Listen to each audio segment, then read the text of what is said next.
दोस्तों जैसा कि आपका सीटेट जुलाई 2024 का रिजल्ट आ चुका है और इसमें बहुत से बच्चे जो क्वालिफाई कर चुके हैं, बहुत से ऐसे भी बच्चे हैं जैसा कि आपने देखा होगा जो पूरा डाटा आया हुआ है कि कितने बच्चे पास हुए, कितने बच्चे फेल हुए।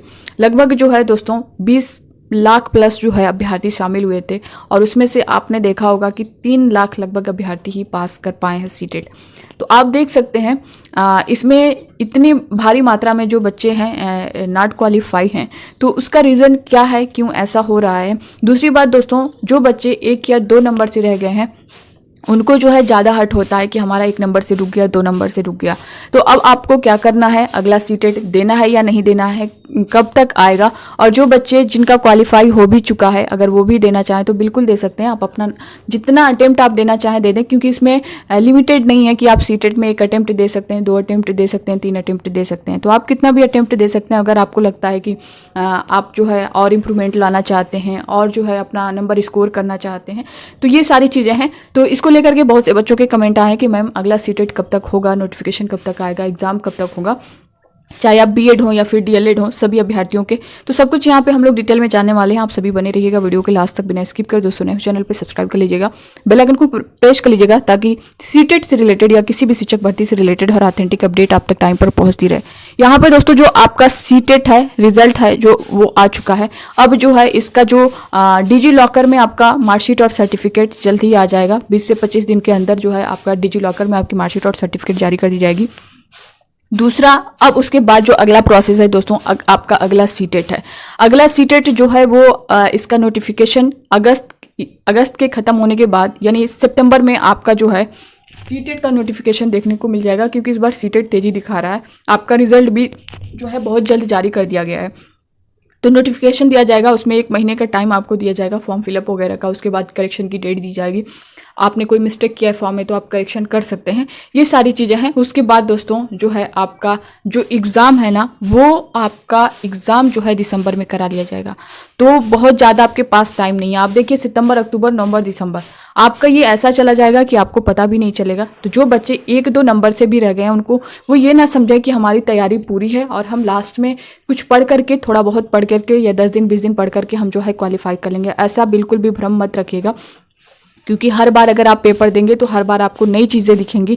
ऐसा नहीं है कि आपने एक बार दे लिया है तो अब आपको लगेगा कि हाँ 1-2 नंबर से हमारा रुका है, 4-5 नंबर से रुका है, हम बिना पढ़े दे सकते हैं। ऐसा कुछ भी नहीं होने वाला है।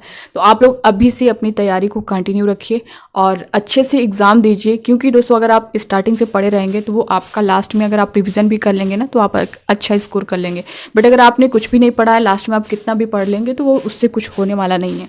तो अगर आपने बीएड कर रखा है तो आप दोनों पेपर दीजिएगा, चाहे पेपर फर्स्ट में तो आप 1st to 5th के लिए तो बीएड वाले अप्लाई नहीं है, तो आप पेपर सेकंड ही देंगे, पेपर सेकंड बीएड वाले। और अगर आपने डीएलएड कर रखा है तो आप जो है पेपर फर्स्ट और पेपर सेकंड दोनों दे सकते हैं। जैसा कि आपने जो डाटा आया हुआ था आपने देखा होगा कि पेपर फर्स्ट में कम अप्लाई किए थे, जबकि पेपर सेकंड में उसका डबल, यानी पेपर फर्स्ट में अगर 8 लाख बच्चों ने अप्लाई किया है तो पेपर सेकंड में जो है 16 लाख बच्चों ने अप्लाई किया है।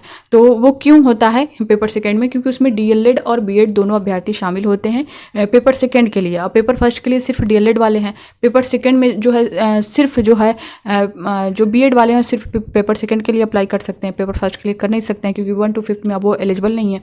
तो यहाँ पे पेपर जो जिनका डीएलएड है वो पेपर फर्स्ट पेपर सेकंड दोनों अप्लाई करेगा। मैं यही कहूँगी, क्योंकि बहुत से बच्चे ये सोच रहे हैं कि हमें पीआरटी में जाना है तो हम सिर्फ पेपर फर्स्ट को ही अप्लाई करेंगे, हम पेपर फर्स्ट देंगे। तो दोस्तों आप लोग ऐसा मत करिएगा, आप लोग दोनों तैयारी करिए, क्योंकि फॉर्म जब आप भरेंगे तो आपका जो पेपर फर्स्ट का फॉर्म है वो आपका 1000 जो है आपको पेमेंट करना होगा। वहीं अगर आप दोनों अगर फिल कर देते हैं पेपर फर्स्ट और पेपर सेकंड तो आपका 1200 लगेगा, यानी 200 आपका सिर्फ एक्स्ट्रा लग रहा है पेपर सेकंड के लिए।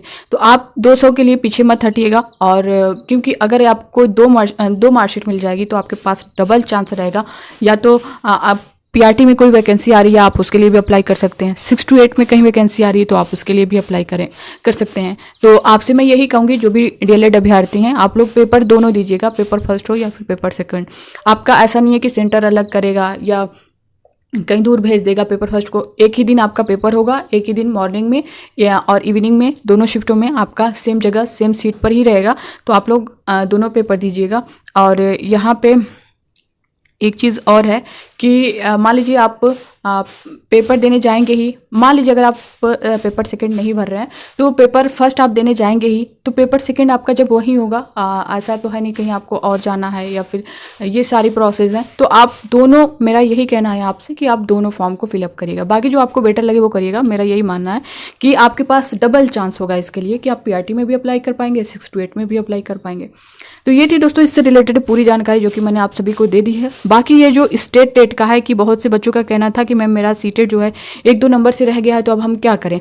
तो दोस्तों देखिए, अगर सीटेट जैसा कि आपको लग रहा है कि दिसंबर में आएगा, तो उससे पहले अगर आपका स्टेट टेट आ जाता है तो आप उससे भी दीजिएगा, क्योंकि अगर वो आपकी मार्कशीट रहेगी तो आपके स्टेट में कोई वैकेंसी आएगी तो आप अप्लाई कर पाएंगे। जैसे यूपी में मान लीजिए आप, यूपी वाले जो बच्चे होंगे, मान लीजिए उनका सीटेट नहीं निकला, तो अगर जो है यूपी टेट आता है तो आप लोग यूपी टेट दीजिएगा पूरे मन से। अगर आपका यूपी टेट क्लियर हो जाता है तो यूपी में मान लीजिए सुपर टेट की वैकेंसी जो इस टाइम ज़्यादा आप एक तरह से कहें कि चर्चे में चल रही है, तो आपको अगर ये देखने को मिलेगी, तो अगर आपका यूपी टेट क्लियर रहेगा तो आप सुपर टेट में आराम से जो है अप्लाई कर पाएंगे और एग्ज़ाम दे पाएंगे। बाकी अदर, ये तो मैंने यूपी का एग्जांपल दिया है, बिहार में बी टेट होता है, झारखंड में जे टेट होता है, हर स्टेट का अलग अलग होता है। तो आपके स्टेट में अगर टेट हो रहा है तो आप उसे भी जरूर दीजिएगा। तो ये थी दोस्तों इससे रिलेटेड पूरी जानकारी। मिलते हैं आप नेक्स्ट वीडियो में नई अपडेट के साथ। बाकी दोस्तों जो अभ्यर्थी नए हो चैनल पर सब्सक्राइब कर लीजिएगा, बेल आइकन को प्रेस कर लीजिएगा ताकि इसी तरह की ऑथेंटिक अपडेट आप तक टाइम पर पहुंचती रहे। Thank you.